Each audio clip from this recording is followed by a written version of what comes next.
Ang iba ay tulog na tulog. Ang iba naman ay laruan ng laruan. Yan, oh. Ang baba. Malalaki na po ulit ang mga buko. Mag-isip ng mga kuwan at pag po lahat.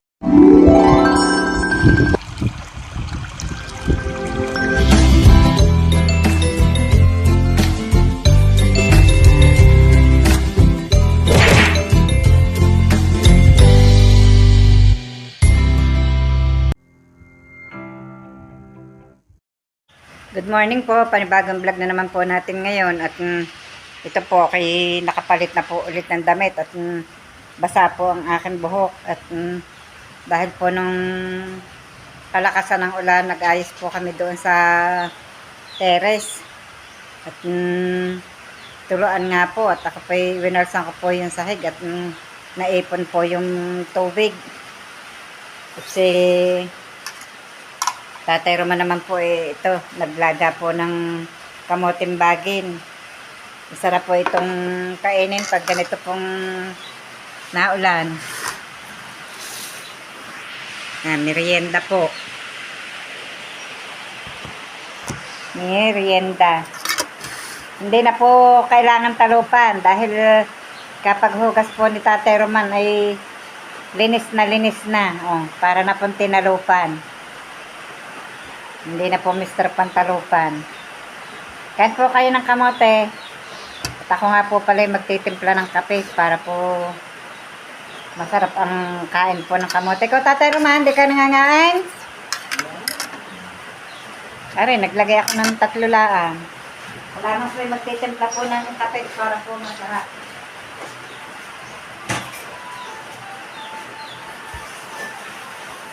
Tatay Roman, magkala ko muna dyan. Okay. Yan.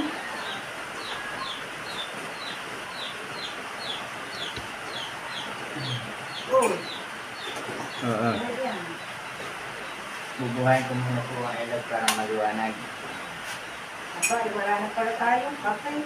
At naluto na nga po yung binili kong 1 kilong kamote.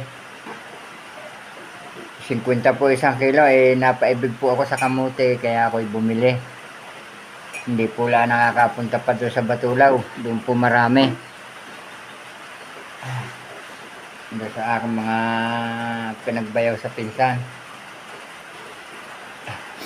Ginagawa ko doon kay Lena ay pinapulasan ko lagi na malagamgam na bilis ang malagamgam na tubig ang bebe.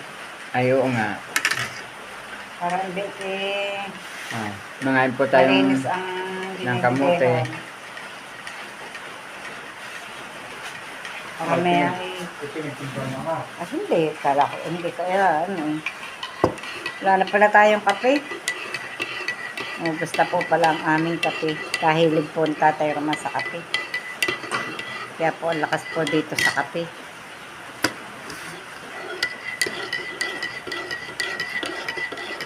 Ito, magtitimpla na po uli. Tingnan nyo. Nadodoon po sa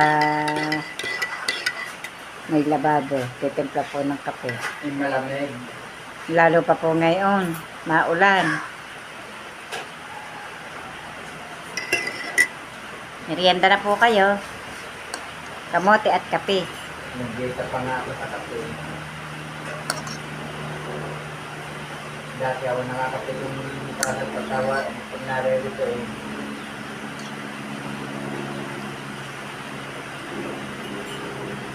Hindi pa tayo nakain agad yung kamote.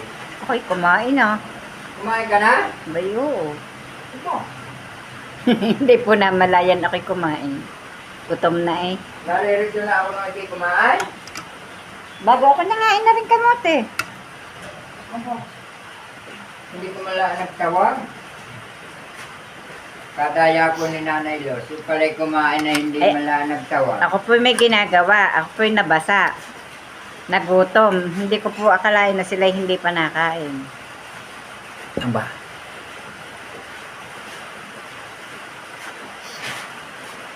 Nabasa po ako ng ulan. At yung pong sa daanan po ng, doon po sa daan namin, dinadaanan po ng tubig, malakas po ang agos ng tubig.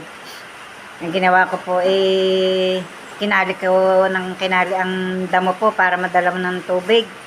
Ang dami po ng damo ng aming daan. Napadami pa pala ang tubig. Dapat yung maligat. Kala ko ito, yung dilaw.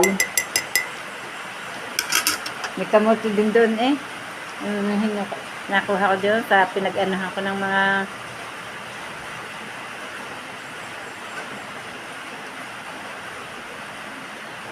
magaling nga pala nagpapakain ng kamuting ng tangkay na kamuting baging sa baboy. Tamo ang dali ng kapanganak ng baboy na. Oo.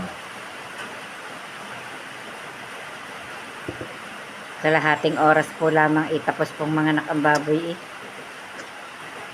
Alas 10 po nag-umpisa, 10:30 tapos.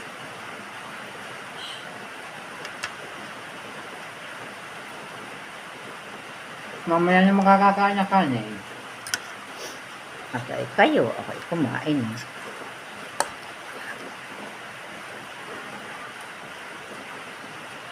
Kakabog na naman ang tiyan. Ako nga, hindi po ako dapat mga inito dahil ang sikmura ko po hindi lamang po makatiis. Napaibig ba naman at kagaganda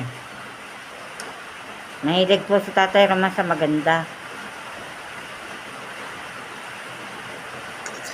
Napaibig daw po siya at maganda. Kamuti.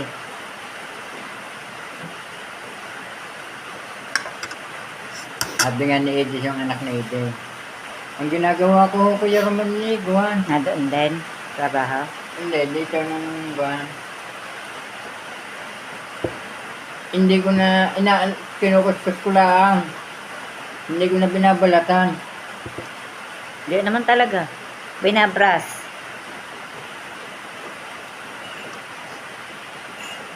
Pag malinis po ang kahugas, kahit na nga po hindi talupang. Dahil tingnan niyo po naman, para na pong talop. Ari po kanina pink, ngayon po'y puti. Mga Agosto pa yung may laman, magkakalaman yung Kami naman po may tanim pong kaunting kamote doon sa baba, kamuting baging. Yun man lamang pong kuhanan po ng talbos. Tsaka po pag lumaman, mapapakinabangan din po yung laman. Mahuhukay din po yun, makakain din po. Tapos yung ube, yung inube. Dalawang klase po yung tanim namin kamote. Yung pong binili ko po ang tangkay doon sa Kalakanan po, ang kinamalengke na ang talbos naman po inilahok ko po doon sa sinigang na isda. Ginawa ko po naman yung tangkay, itinanim ko. Kaya yun, napadami ko po yun. Napalago ko po. Pero yun, hindi pure na inube na yun. Ang isa po'y galing doon kay Nakaotol. Tinanim ko.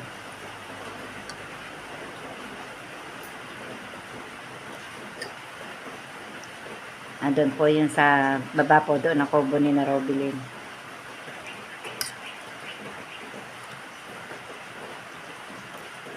Mga gaya nito si Tuto. Binisita ko po ang mga biik at yan po sila. May ilaw po sila at malamig po dito. Alangan pong hindi ilawan at lalamigin. 1 linggo na po bukas ang mga biik na yan.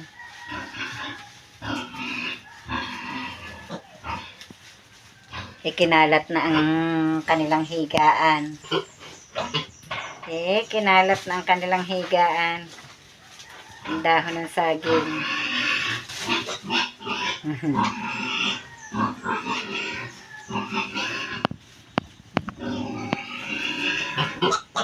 Tulog na tulog ang isa.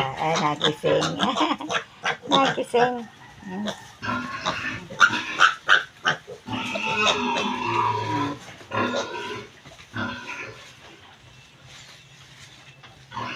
Ang iba'y tulog na tulog. Ang iba naman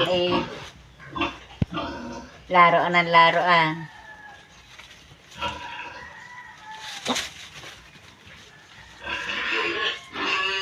Uminit isang araw, paano hanap pala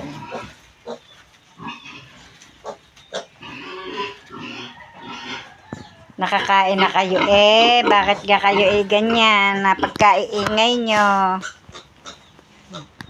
Kundi po ari binubungan. Pero nababasa din po aring kung arit na agos po yung gago po doon sa bandang itataas na yun. Kahirap po pag nagpapakain at pag ari walang bubong. Ari naman po eh ngayong July mga nganak, buntis din po are. July po ang anak na rin. Ang ingay mo. Sa July po ang anak noon. July 19. Ang dulas po ng aking tinutungtungan. Mantik na po akong nadulas na naman doon.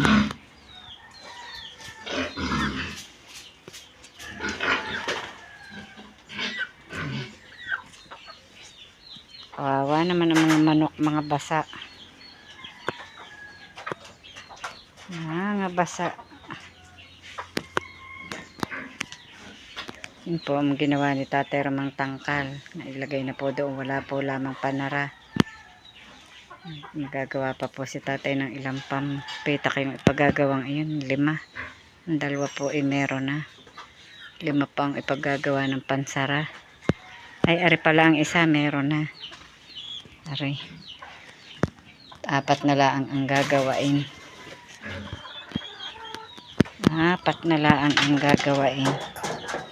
Tsaka ari po'y gagawaan ng bubong. Gagawaan ng bubong. Para po hindi nababasa.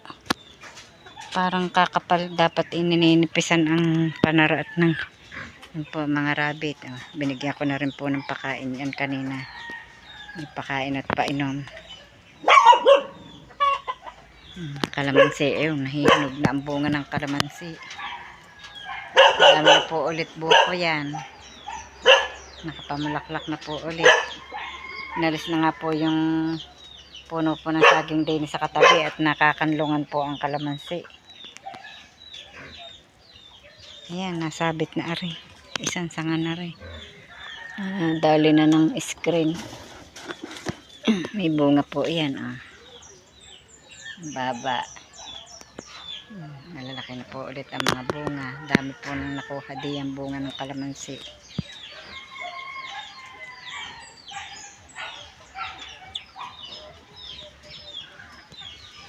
Buti na lamang po at kanina lamang pong umaga mula sina Tatay Roman nga po nagsipasok ay bumalik at dahil nga po may bagyo. Awa naman po ng Diyos ay tumila na. Hanggang tanghali din pong umulan.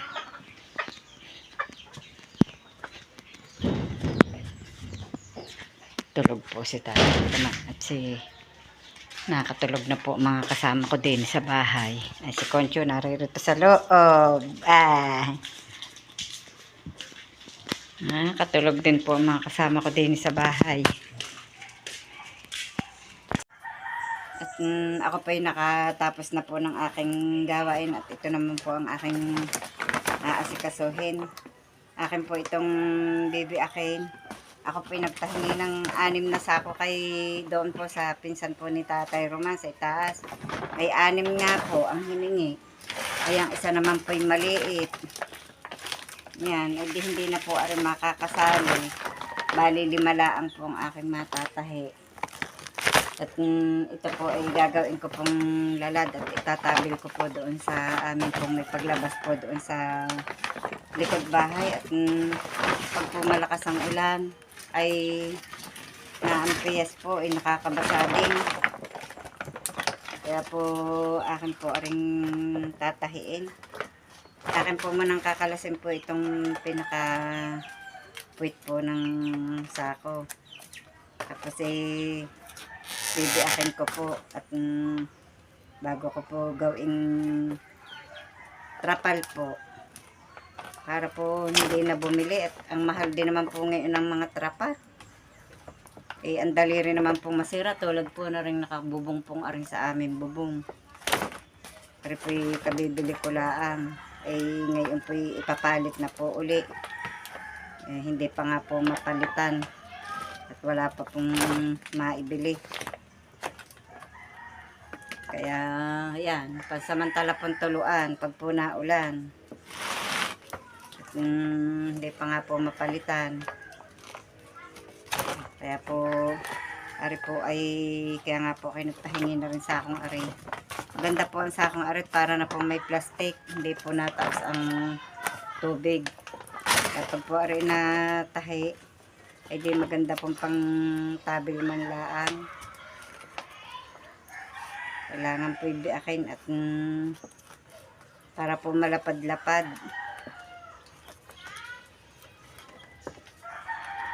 Tatahiin na lang po ng maganda-ganda.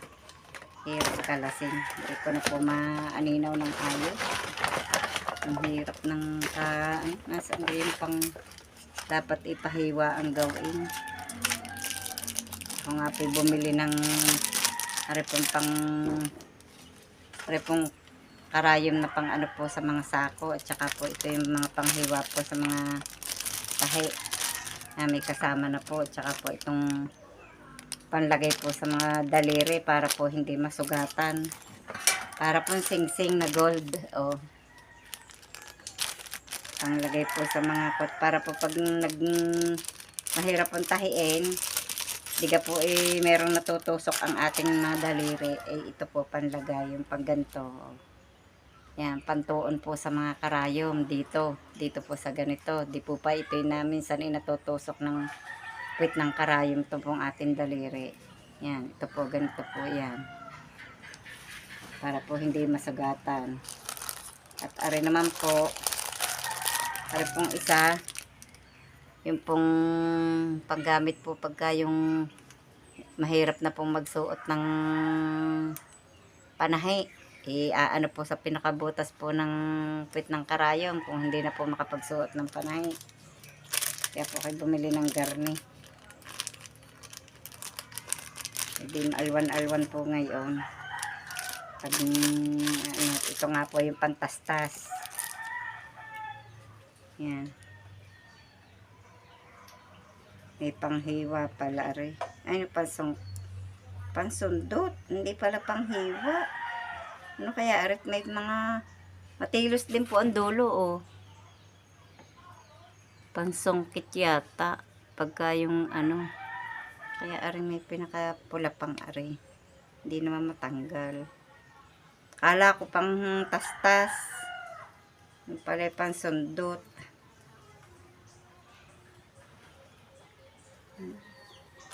Di gunting pa rin po ang magagamit ko. May gunting ditong maliit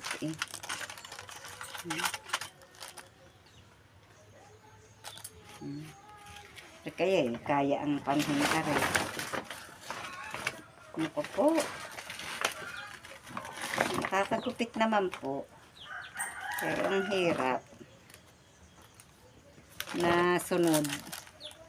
Talbasa po yung manipis.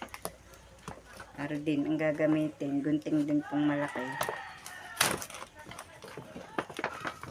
Gunting din pong malaki. Hindi naman. Parang hindi ang aking inampisahan kanina. Yung atang isa. May natastas na ako doon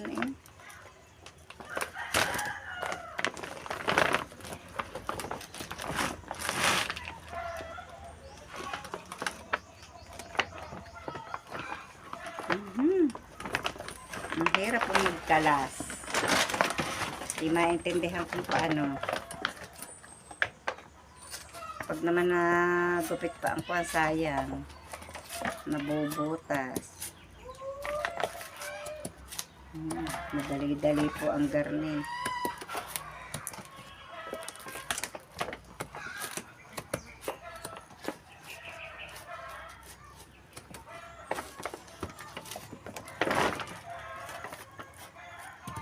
Hindi po mag-isip ng mga kuwan at pag po lahat na dinaan sa bili, hindi na po kuwan at wala naman pong lagi nang ibibili.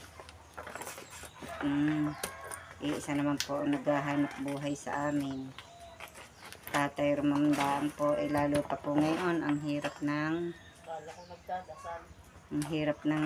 pag po naulan ay hindi nakakatrabaho. Ito na po yung akin pong tinahi kanina na sako at medyo po ako'y nahirapan at sobra pong tigas. Ang hirap pong tahiin. Hindi na po yata ako mauulit manahi at nanakit po ang aking kamay. Ang tigas po ng pagkasako niya. Meron pong para po siyang plastic.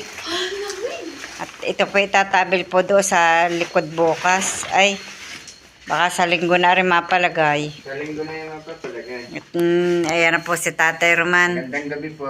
Dumating na po yung galing sa trabaho at nakapahinga na rin po. At habang nagpapahinga, nagsa-cellphone. Sa linggo na yan ikakabit doon sa likod. At si Hali po yan, dito po tutulog. At bukas po, marami na naman akong ampon na bata. At sa ngayon po hanggang dito na lamang po munang muli ang aming vlog. At maraming pong salamat sa patuloy niyo pong pagsubaybay hanggang sa dulo ng aming vlog. At saan man po kayo naroon, mag-iingat po kayong palagi. Kumusta po kayo sa lahat po ng viewers? Shout out po. God bless.